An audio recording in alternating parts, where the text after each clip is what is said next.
আপনার ডক্টর ইউনূস সরকারের interim government যাতে এই অনেক ভুয়া মামলা হচ্ছে, অনেক বানোয়াট ভিত্তিহীন মামলা হচ্ছে, এই মামলা রোধে ডক্টর ইউনূস সরকারের ইন্টারিম গভর্নমেন্ট সিআরপিসিতে একটা অ্যামেন্ডমেন্ট এনেছেন ১৭৩ ক, যেটা কিনা একটি আসামিকে অব্যাহতি, মুক্তি বা খালাস পেতে হলে তাকে দুইটা স্টেজে পেতে হয়।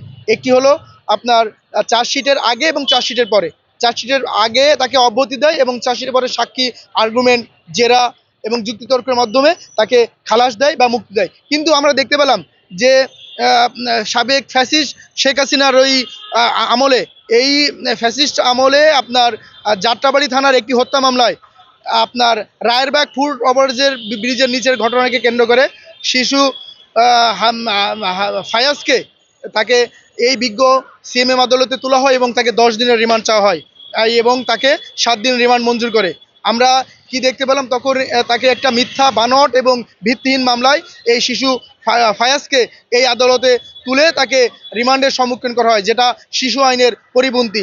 সে একজন শিশুকে রেগুলার কোর্টে তোলা হলো। আমরা ইতিমধ্যে দেখতে পেলাম এই ইন্টারিম গভর্নমেন্ট এই শিশু ফায়াজকে এই আদালত থেকে আপনার অব্যাহতি দিয়েছে, যেটা কিনা একটা নজির একটা স্থাপন হয়েছে, একটা প্রেসিডেন্ট আপনার এস্টাবলিশ হয়েছে।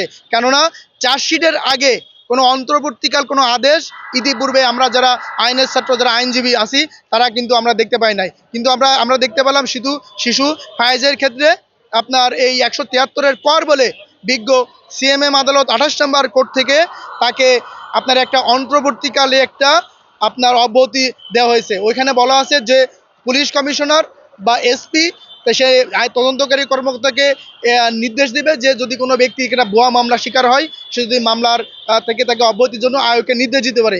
সেই বলেই আপনার শিশু ফায়েজকে বিজ্ঞ সিএমএম আদালত থেকে তাকে এই মামলা থেকে অব্যাহতি দেওয়া হয়।